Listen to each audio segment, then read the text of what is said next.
got the bonnet struts. Bloody hell, mate. Flash. Flash. Ooh, that's flash. Flash.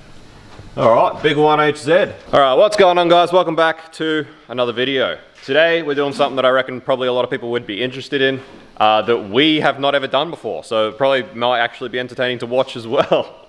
So anyway, this here is a 1HZ 80 series Landcruiser belonging to our good mate here, Jake DeMoss, Jacques Levay.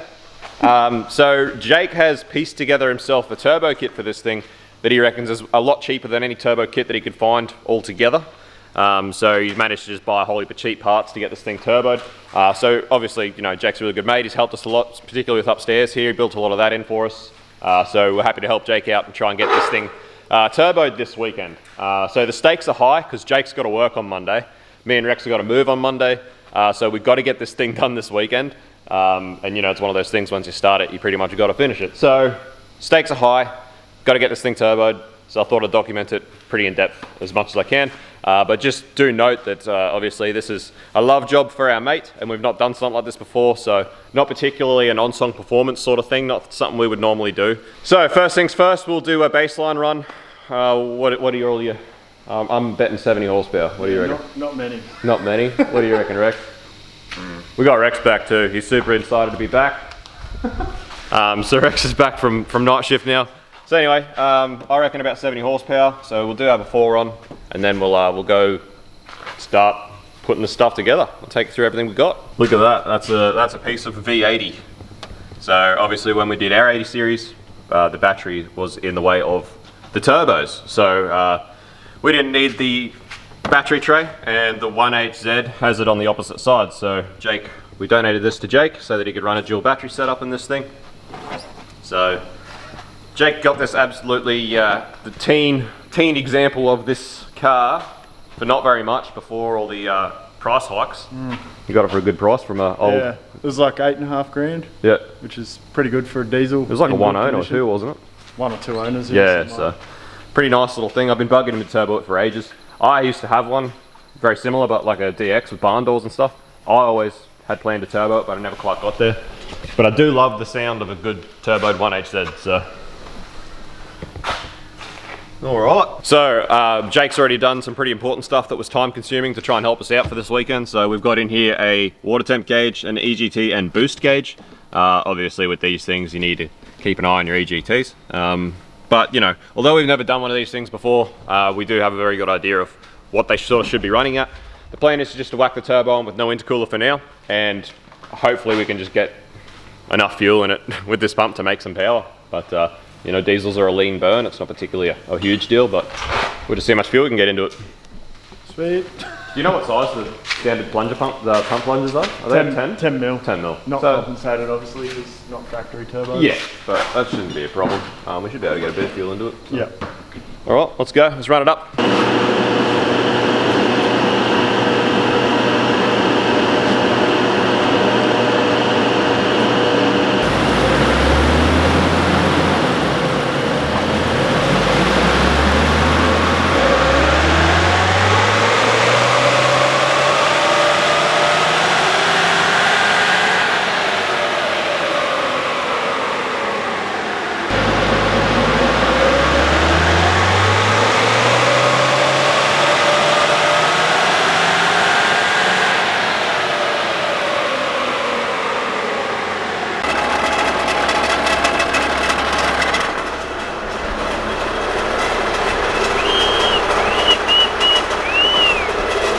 Not bad.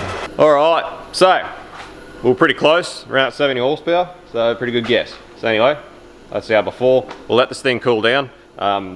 This is a full-time four-wheel drive model, so Jake actually this morning while we were having breakfast, Jake took out the front drive shaft and we just left it with the center diff lock on to run it up. So anyway, we'll let this thing cool down. So in Jake's words, so we can finger the motor. Let it cool down so we can finger it. While we're letting it cool down, we've got to go for a run and get some oil for the thing. So we're gonna have to drop the sump to weld a fitting on for the oil return. So yeah, need some new oil for that. So we'll go get some of them.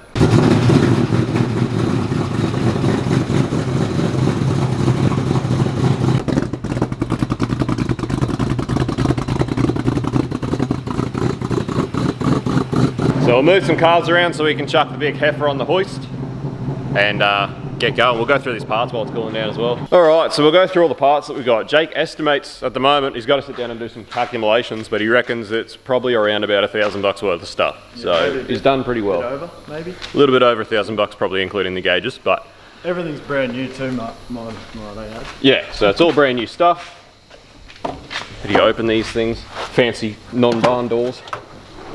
Alright, so we've got here one of our favourite max speeding rods spoolie dogs.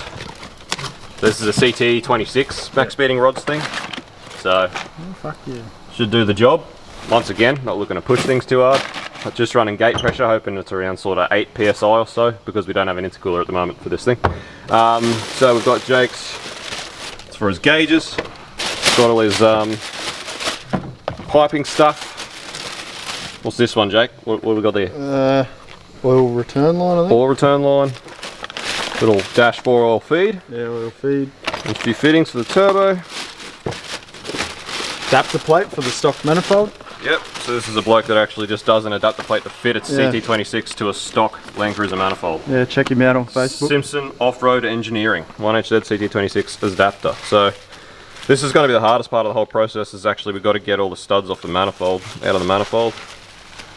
Yeah, so a few parts in there for us, some new studs there. Bit of fancy shit. Beautiful.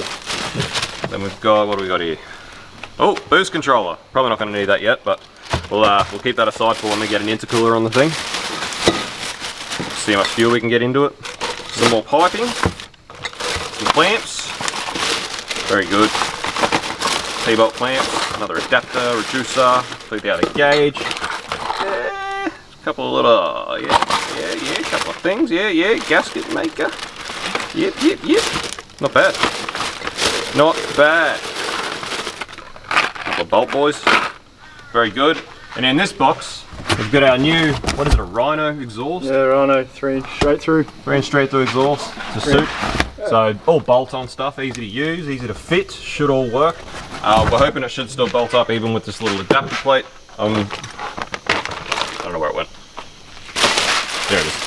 Now, I don't know a lot about these things, so I'm trusting Jake in that this adapter plate should sit the turbo pretty much exactly where a stock one would be on like a 1HG. If anything, it'll be that much difference. Yeah, as long as the stock manifold's the same position forward and back. Yeah.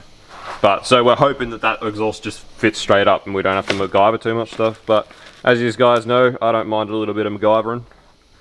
Can MacGyver some stuff if I need to. So I guesstimate at the moment that once turboed, depending on what the gate pressure is, this thing should maybe make about 115 horsepower, maybe. So we'll just see. What do you reckon, Jake? Yeah, around 100 probably, if we're lucky. Still, that's pretty good gain. When you look at 67 horsepower to 100 in percentage, it's no bad.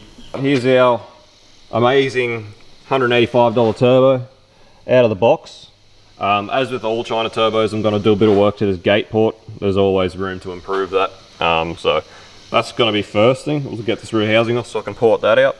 And we're also going to leave water out of this one like we often do with these sort of cheaper turbos. It's not particularly 100% necessary.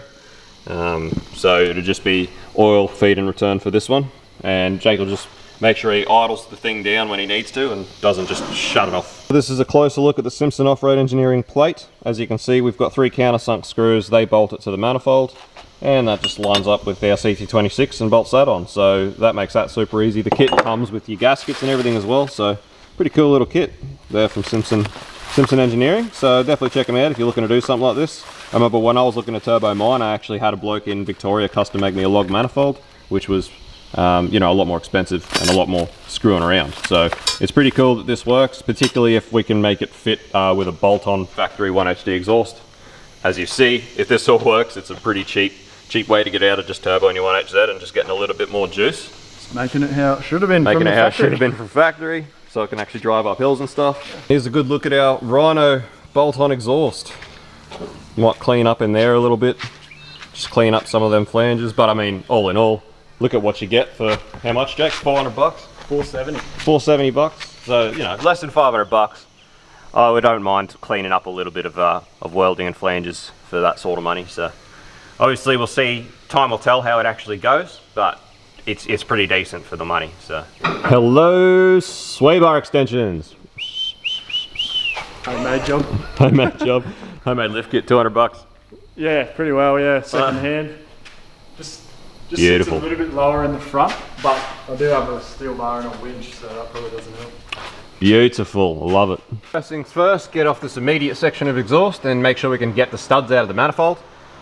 Jake for the past couple of weeks, or 2 weeks I suppose, has been just sort of hitting all of the bolts on the exhaust with WD-40 every couple of days. So really sort of helping us get a head start on this thing. So we're nearly 500,000 Ks on this. It's like 460,000 or something. So, you know, as you can imagine, a lot of this stuff has been in place for a very long time. So it's good to get in there and sort of try and free it up with a little bit of unicorn piss.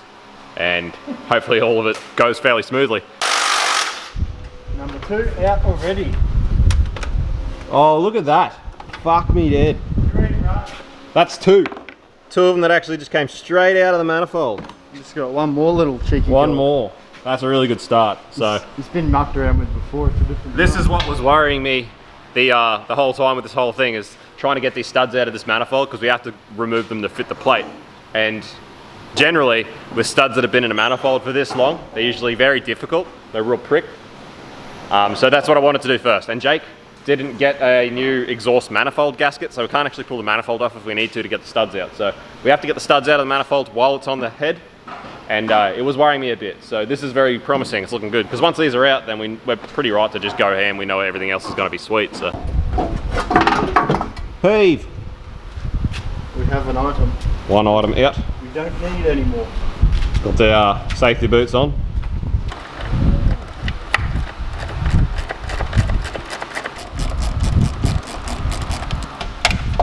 Oh, I see.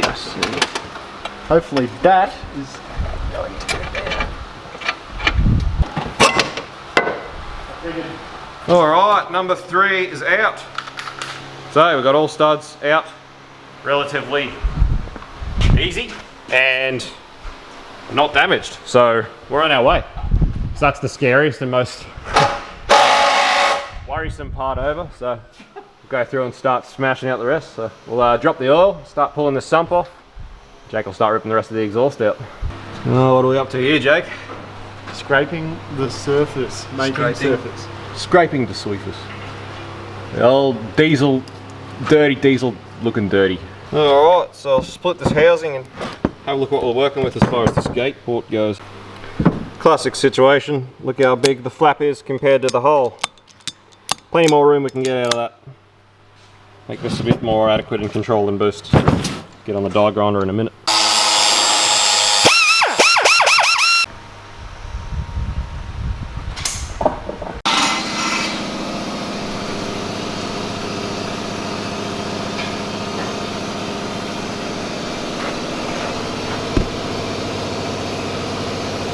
Alright, so that's what we've ended up with. As you can see, it's a lot bigger than when we started. It's also a lot cleaner. I tried to clean up the edges as well, sort of up here, just so it's a bit more priority flow to the gate. Also, as you can see, just did a quick bit of cleanup on the actual housing, because it was pretty horrendous, the casting. So just a quick cleanup on that. It's nice and smooth now, which should help out quite a bit.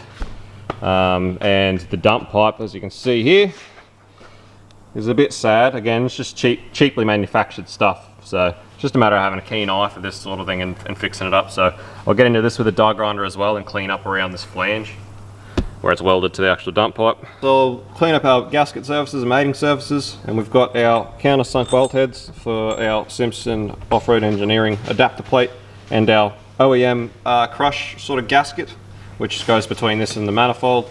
So that will go somewhat like so. And then once that's in, we can actually fit our studs.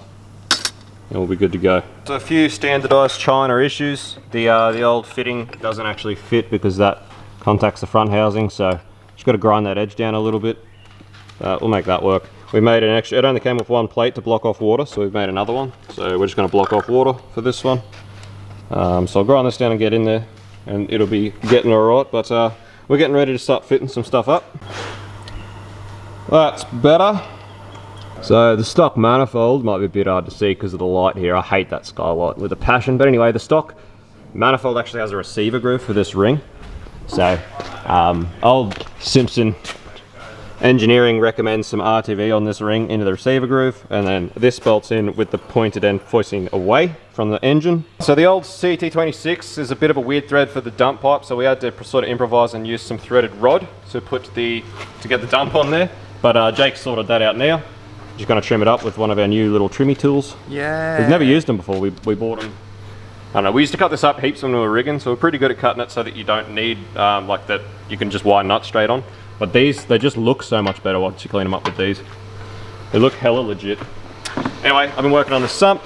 This is our oil drain for the sump here.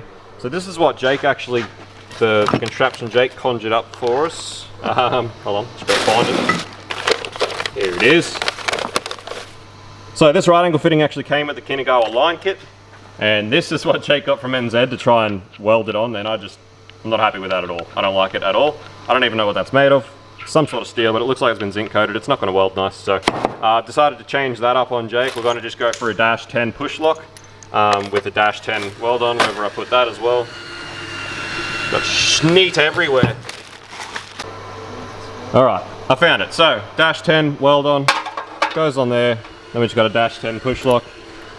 So actual -10, you know, nut, which is a lot easier to work with underneath the car and anyway, instead of just having a push on. So yeah, that's going to be much nicer than that setup. So decided to ditch that. So that's what we're going for. All right, got our fitting welded on. It's always really hard to get around the top of these things when they're this close to the sump flange. But anyway, bit of a clean up, bit of a paint, and she'll look the part. That's going to be our oil return. So we'll get this sump group back up and back on because we want it to give it as much time to dry as we possibly can. Keep going with our installs. Jake's working on trying to get some of this exhaust installed. We have heat shield in the way. It's very difficult. Look how tight that bastard is. When we built the exhaust for V80 and stuff, we actually ended up having to use slip joints and all sorts of stuff to get over this chassis rail, but that was twin 3-inch. Twin threes. One for me. One for you. Anyway, might need a bit of attitude adjusting and stuff going on, but we'll get there.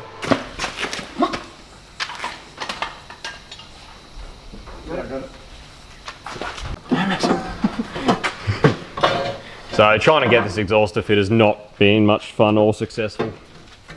I think it's definitely meant for a car that's got a 2-inch body lift. That's what it seems like. Yeah. They're all like, every 80 series ever has a 2-inch body lift, right? You put your exhaust Should be right. You take the cab off, don't you?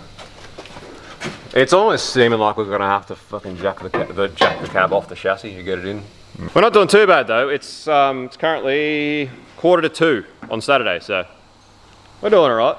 We're doing pretty good for time. Just gotta try and get this frickin' exhaust in. Anyway, while the boys are sorting that out, I'm gonna work on getting this flange on. So Jake bought some of his own high temp gasket maker, but for exhaust stuff I really like to use ultra copper, so I'm just gonna use some of ours and we'll just replace it with that. So I'll chuck some ultra copper on this ring. We'll get it all put in. Make sure we anti-seize these guys. Hopefully we'll be right. Alright, so we're gonna have to jack the body up off the chassis to get the exhaust in. Fortunately, it's just what's gonna happen. But you can see our plate up there maybe. Sorry that skylight, guys. If it was up to me it would be definitely gone. But you can't even see anything. But anyway, you're gonna have to trust me that the plate's in there. Oh, you can see it maybe, yeah, you can see it a bit better from this angle. There you go. One plate and seal ring.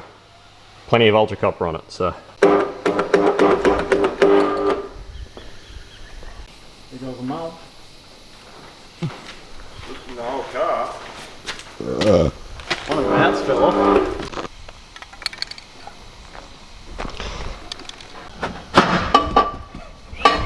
Now what are you fucking whinging on? Probably on the other piece of the exhaust. Probably because it's from eBay. Hey. Fuck you, you fucking dog! Oh, the reason a 3-inch exhaust doesn't fit over that gap is because he bought it off eBay. It's because it's eBay. That's the only problem. Alright, looks like a brand new one. The boys are just bolting the cab back down to the chassis. What an episode. Body. And we've got ourselves a little pipe boy in there. In there. It fits. I'm actually very excited for how this thing's going to sound. It's gonna sound mint, hey? So we're having a good time just trying to get everything in there. We've ended up having to actually just put the rear housing on the manifold for now, and trying to put the core in the housing because we couldn't get it all to get it fit in there all as one piece. So at the moment we're removing the airbox because we can't actually even get the core in there to the housing with the airbox in the way. It's tighter than a nun, so try and get this out so we can get the core in there. Quarter mission, but we've got a turbo. Nice. It's the way it's got to be clocked because otherwise it hits the engine mount. It's very, very tight. Very tight. This aircon line, Jake was saying it's leaking, so he's going to get one of our mates to actually redo this aircon line a bit later on and reroute it a bit so it's away from the housing. So for now it'll be alright. And yeah, so that's how the turbo sits. You can see the flange. I'll just come around this side so I can show you a bit better. Sorry guys. So that's how the flange works. Very nice piece of equipment. I'll rate it very highly. Thank you to Simpson Engineering. Yeah, go check it out if you're into doing this because it's a cheap way to do it and it makes it pretty easy. So anyway, that worked. It was a pain, but it's in there and that's the main thing. So next thing as well is our oil feed. So they actually supply an oil feed line which just tees off the oil pressure sensor, which Jake is going to show me where that is now. It's down there. I've seen it. I've seen it. There. Where my finger is. Oh, I can't see, it's too dark in there. It's there. You're gonna have to move your finger. Yeah, there we go, it's lighted up. Yeah, right, so it's in there. Okay. So anyway, the plan is just to tee off that and run it around to the turbo feed. Anyway, we'll lift it back up because we've got to finish putting like the wastegate actuator on and stuff back on. And we'll have a look at what we can do with the dump. Fuck, you are a savage with that. It comes out of the hole and bends. Yeah, that's why it's got the cage on it. You're supposed to hold the cage against it. That. Fuck. Fucking crazy.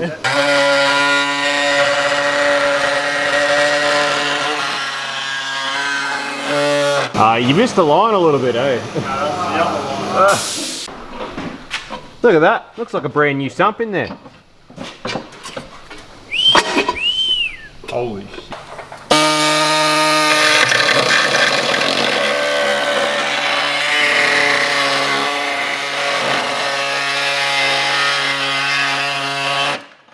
Danger zone. All safe, boy. Mate, that looks like it was made like that. Like I bought one. I did just make it like that. Here we go. Still got shit in the way. Fucking probably. I'll put a couple of nuts on it and we'll see if the other. You get away with that. If the other. We just have to get the other bit of exhaust out and see. That can stay there. What we've got. Now anyway. That's my arm. Yeah, well, your arm's in the way, innit? Sorry, for fuck's sake. Just dock that onto there. Marry that up. Oh yeah. It's not docking nicely. Yeah, because we've got to move up and get this mount to work. But Is it going to work? that'll be alright like that though. Yep. Plenty of room. Oh yeah, looking pretty good. Not bad. So, just got to sort out this exhaust. Get up there and sort out an intake, and the dog's pretty much fingered. Almost. Oh. Anyway, this is boys are having fun getting this together. All right, so the exhaust is going to work just. It's not looking too great. It's not marrying up the way it should be. It's getting forced into position. Yeah, but it works. Yeah, it might work. We'll see how long it takes till it maybe cracks. So obviously the factory manifold must angle the turbo sort of down further, like angle it further straight down, and must be a bit closer to the block, which would make the dump pipe a little bit further in. And at the moment it's pushing everything, what is it, Rex? Back and out. Yeah, so it's manipulating the exhaust a bit, so we'll just force it together and see how she goes, eh? Make it fit. It's got a flexi joint there, so there is a flexi just there. It's not all bad, but we'll find out. This mount's not going in the way it is. We're going to have to modify it, Jake. Make a little offset tab. It's not going to happen. Just leave it off. Let it flap around. pretty nice. It might save it. Being able to just flap around might just save the exhaust from cracking. Fucking let's have a look. Do up all the flange holes. So we're going to just modify this dump piece here so that that marries up properly, and we should be fine after that. But yeah, it's a little bit different. Yeah, obviously factory manifolds must clock the turbo down a little bit more. So.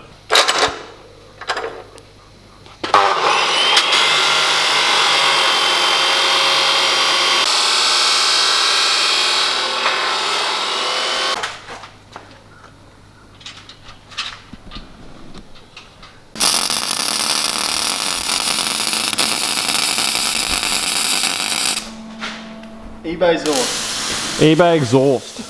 eBay on Song Performance built. Bolt on. What sort of socket is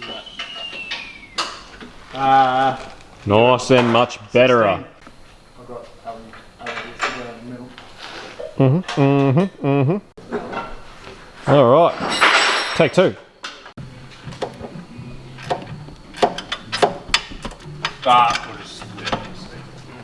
This far, I don't understand why it's taking so long to wound back up. Having a win there or what, mate? Nah. No wins? No winning? It's fucking not doing its job. So what's been happening to the track cars? Alright, so I've tapped the hole in there for our boost gauge. Jake's just finishing up this last little section to connect the actual compressor housing outlet to the intake, and we'll fill it up with oil and we'll be ready for startup. 1 day turbo setup. I like the sound of this. Ah, not bad. Not bad. Not bad. Alright, so we've got a fitting in there. Fill it up with oil. You finish your last little Hoo-ha. Hoover and Lucan, Okay. and we'll hit the key. Reckon that sealant will be dry? Ah, she broke. Some turnkey. Bit of oil. Like, mate, you look like you've been underground for 2 weeks. Mate. Oh, it's been a pretty big day, eh? Been pretty big a day, actually, love. I've got Harry here checking oil. He's doing something. Pretty good. It's on there. We definitely put oil in it. We put 10 litres in there. Less oil in it now. It's past the F. What do you mean? Hefty It's there, past stuff the here. Put it in H. That means we're good. Alright, well, I believe we're ready to hit the key and see how she sounds.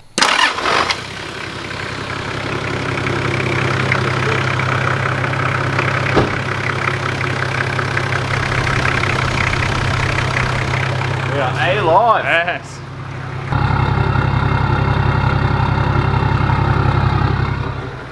Sounds a bit more throaty, don't it?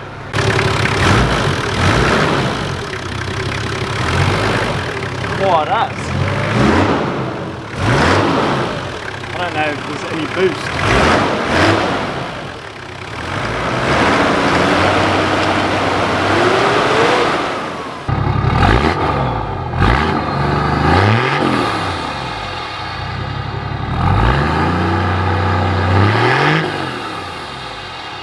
Alright, so that's a full turbo kit in 1 day. Now it's time to drink 100 beers. She's gonna be Howie.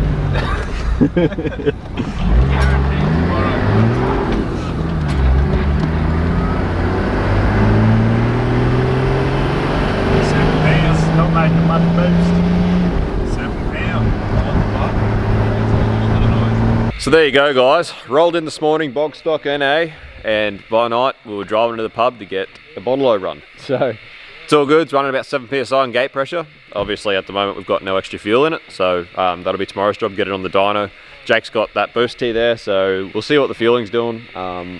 Take it for a few drives after we sort of get to a point where we're happy and make sure the EGTs are alright. You know, if they're doing pretty well and Jake's not planning on towing anything anytime soon, we can probably turn the boost up a little bit. But we'll just see how we go. We'll make that call tomorrow. For now, it's on the beers for a celebration of getting it all done in a day, because it was a pretty big day. Alright, boys and girls, early bird gets the dog. Yeah, get the dog. So anyway, we get this thing on the dyno and we'll try and get some fuel into it. I spent some time this morning Googling how to adjust this pump. I think I got it pretty sorted out. We'll see how it goes. So we're going to chuck it on. We're thinking pre-tune. I'm thinking about 75, 80 horsepower, just as it sits. Watch just on boost. Just on boost. No, I reckon it'll pick up more than that. More than that. Yeah. Anyway, we're going to chuck it on, run it up, and then before we start playing with the fuels, just so you can get an idea of how much you're actually going to gain if you don't want to bother trying to get any more fuel in it, if you just want to bolt a turbo to it. Which I wouldn't recommend. I'd recommend getting some fuel into it and make the most of it, but... Alright, we're ready to rock and roll. Damn thing does sound good, eh? It does. Sounds very throaty. Yeah. 3-inch straight through. 3-inch cat back. Sounds throaty. Throaty through. Throaty. The 3-inch straight through exhaust. 3-inch straight through.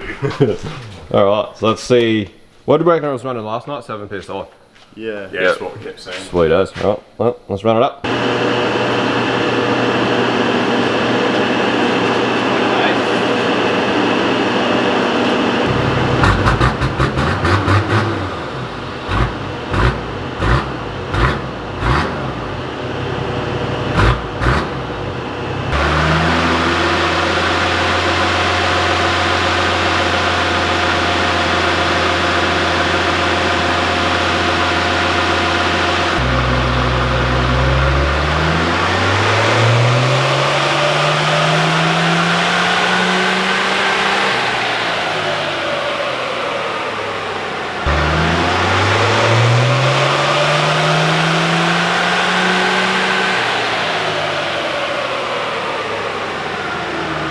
Alright boys and girls, so we've picked up a little bit of power just on the turbo.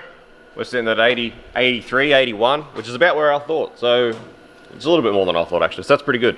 There's plenty of fuel to be had. You can see, you can't see anymore because Rex has changed the screen, but this thing's running still at like 24 AFR, like under full load, when it's actually getting boost into it. So there's plenty of fuel to be had. EGTs, doing those 2 runs, just loaded up back to back. EGTs were only getting to like, this is post-turbo EGTs, are only getting to about 310, 320 degrees, so plenty of fuel to be had in there. So that's the difference from aspirated to now turboed with no extra fuel, no tune, nothing. And although it doesn't seem like a lot, you're talking about in percentages, it's quite a bit of an increase. So it's pretty good. So that's where our EGT probe is. So it's post turbo AFRs. So I'm looking to keep everything under 500. Well under 500 is the idea. So yeah, we'll get into this fuel screw, and we'll just get the rattle gun on there and do it up. Nah, I'm just kidding. We're gonna do a quarter turn on the fuel screw. See how that goes. Just keep going quarter turn, and then yeah, if it's all doing all right and the EGTs aren't getting up, we've still got fuel left to go. We'll chuck the booster in.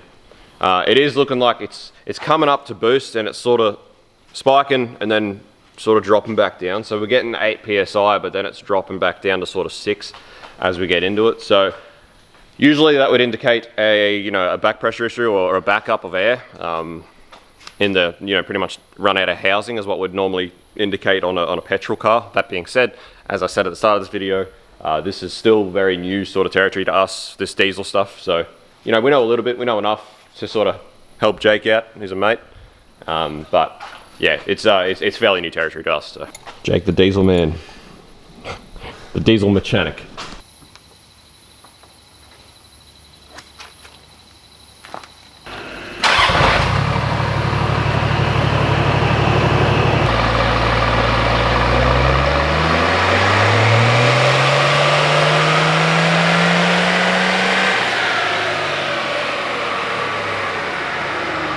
More fuel.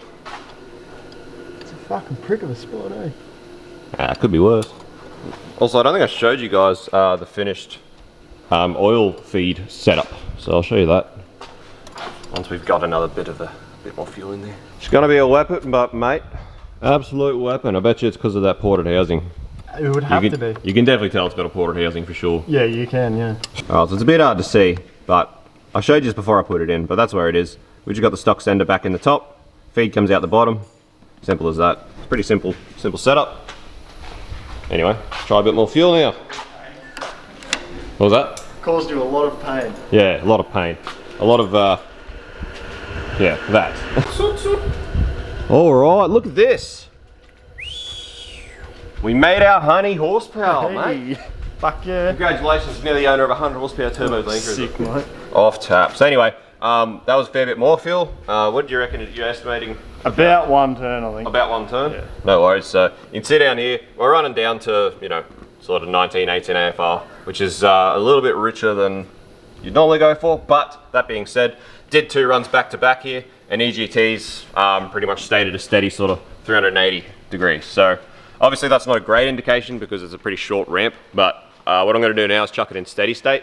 I'll load it up and just hold it loaded up for a little while and just see what they sort of climb to before they maybe stop climbing. But you know, we're still pretty cold, so it's looking pretty good. It seems we've still got more fuel in it, so if Jake wanted to, we could try and get some more boost into it.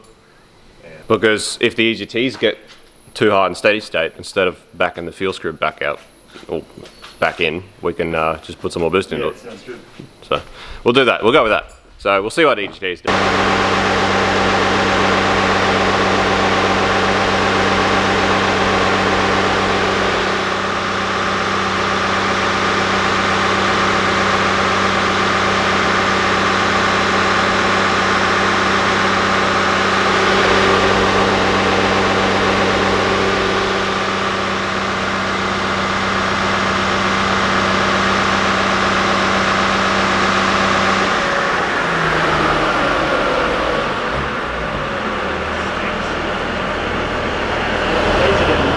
So it's crazy how much that extra fuel just brings it up on boost way quicker. You can hear it as well. You can hear how much more responsive it is. It feels a lot better.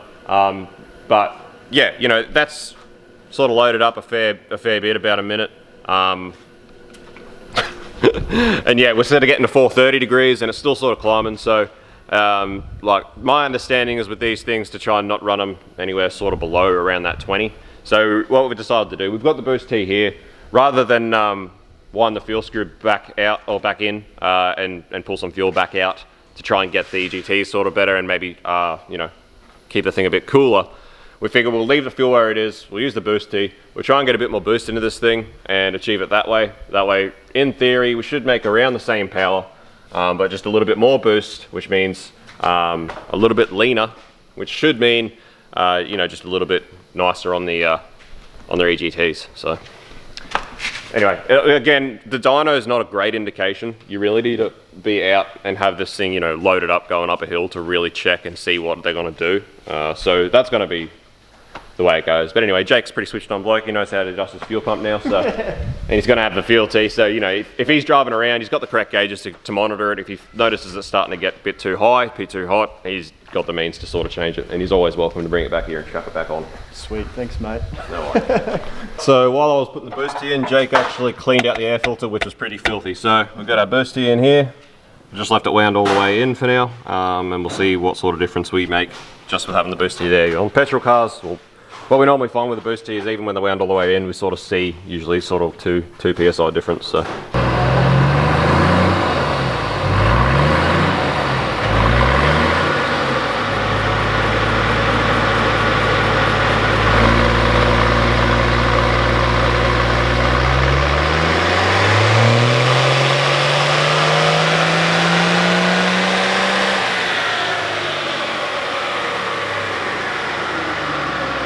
Pretty much got this puppy fingered, as Jake would say. So we had the boost T, we've wound it up to, it's peaking at 11 and starting to drop off, but we're running it around that sort of between 11, dropping off to sort of 9, 8 PSI. And it's brought the AFRs back to sort of closer to that 20 to 19, which is a bit safer. Just loaded it up in steady state again for a little while. EGTs are climbing at what we believe is a pretty reasonable pace that they're sort of increasing. So again, we're going to have to take it for a test drive, go up the range and see what it does. But it seems to be pretty good. So at that sort of 11 PSI, running at that between 20 to 19 AFR, we're making, you know, 103, 105, you know, just over 100 horsepower, which is pretty good.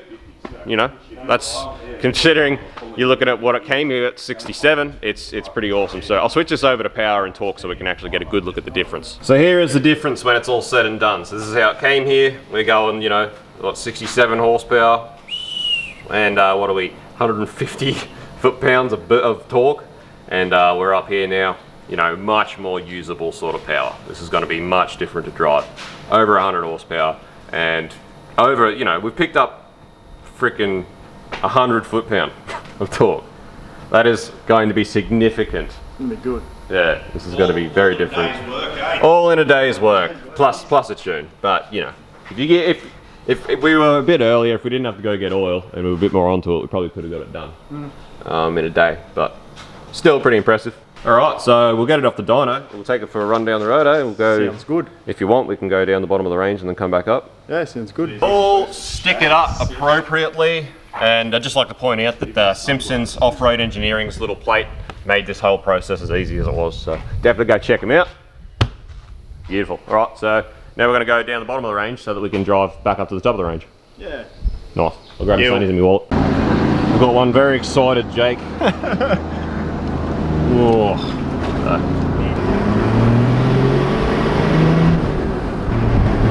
moves now. Way better. Fucking oath. Heaps better. Heaps better. It does its job. Oh, the beautiful range. Not a very good place to stop, mate. Alright, let's go range. Test. Try and keep this thing under 500.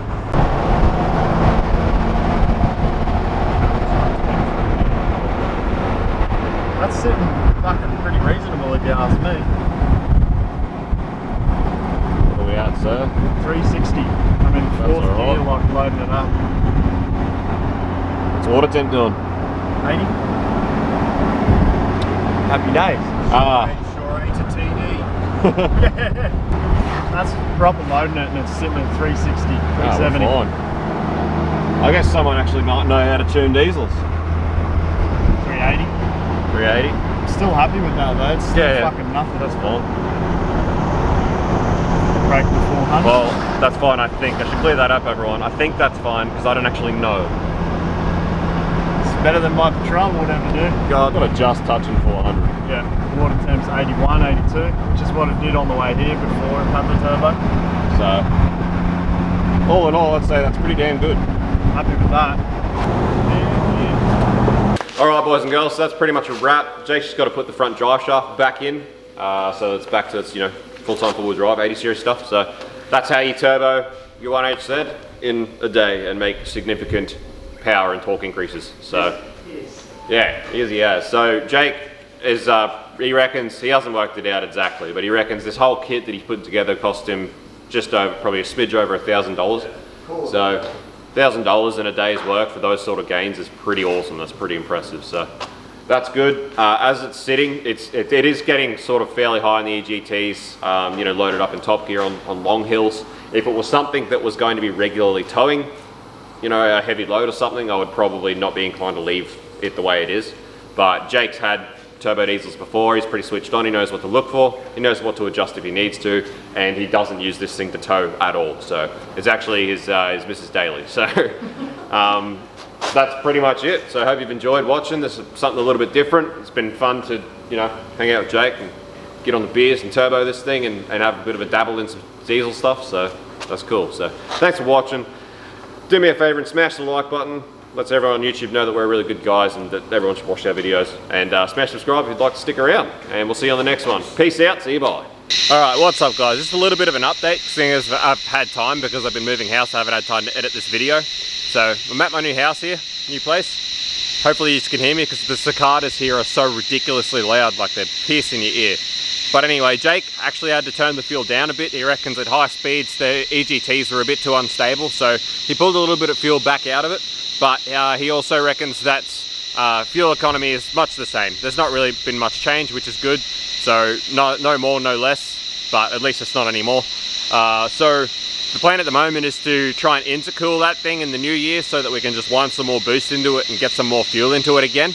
At the moment, running that sort of 10 PSI with no intercooler, I don't really want to go trying to pump any more boost into it to try and bring those EGTs down, because the intake charges will be starting to get fairly hot, so you're starting to sort of work against yourself. So I told him, that 10 PSI, I'm pretty happy with that for now without an intercooler. Just wind the fuel back out. It's a little bit less power, but the EGTs are stable and we're all good. So obviously we really need to be running at that sort of 21 AFR, not the 19. So yeah, the plan is to intercool it. We'll wind that fuel back in, pump a bit more boost into it in the new year, and hopefully get back to that same power level, but just have it a little bit happier with some lower EGTs.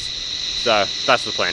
Anyway, hopefully you can hear me. This is going to be the last video for the channel for 2020. So it's been a great year. Thanks everyone for watching, and we'll see you in 2021. I'm looking forward, now that I live here, very close to the workshop. I'm keen to get into this year and really work hard and just have a lot more quality time to actually work. So thanks for watching. As always, hope you enjoyed something a little bit different, and maybe we can do a bit more of it in the future. So peace out, see you, bye.